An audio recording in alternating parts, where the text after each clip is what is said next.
In this video, we're talking about some of the best sign-up bonuses right now. But first, many people choose to travel to Europe during the summer and early autumn months. However, if you're planning to travel by plane this year, you may face some issues. There are a few strikes planned throughout European airports that may impact your travel plans. The first is by ground handling staff members at LGW in London from August 18th to the 21st and 22nd to the 28th. Now the second is in Birmingham Airport starting August 15th, where refueling workers will commence imminent strike actions. So it sounds like it might completely shut down that airport. Both of these strikes are for airports in the UK, so if your travels involve one of these airports, you may want to rethink your plans or look into travel insurance. There are several new sign-up bonuses this month that have huge value that you may want to consider. The first is the American Express Green Card. You can earn 60,000 points after spending $3,000 in your first 6 months of having the card. Normally, a 60,000 point bonus would require a larger spend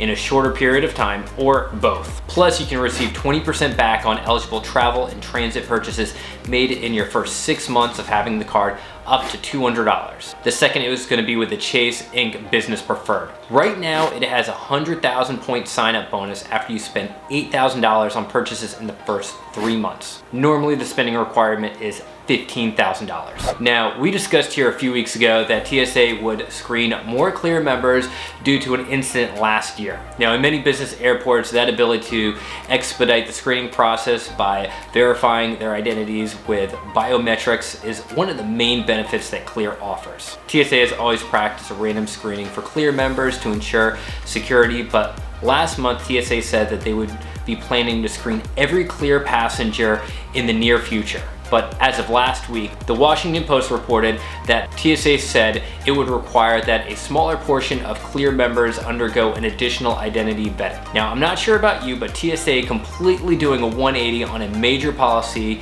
is somewhat unsettling, especially since TSA said that the initial reason for the change was due to an incident that they believed raised national security concerns. I know many of you use Clear, so let me know what your thoughts of the new policy change.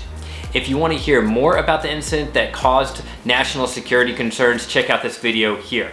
Thank you for watching. I'll see you in the next video. Bye, guys.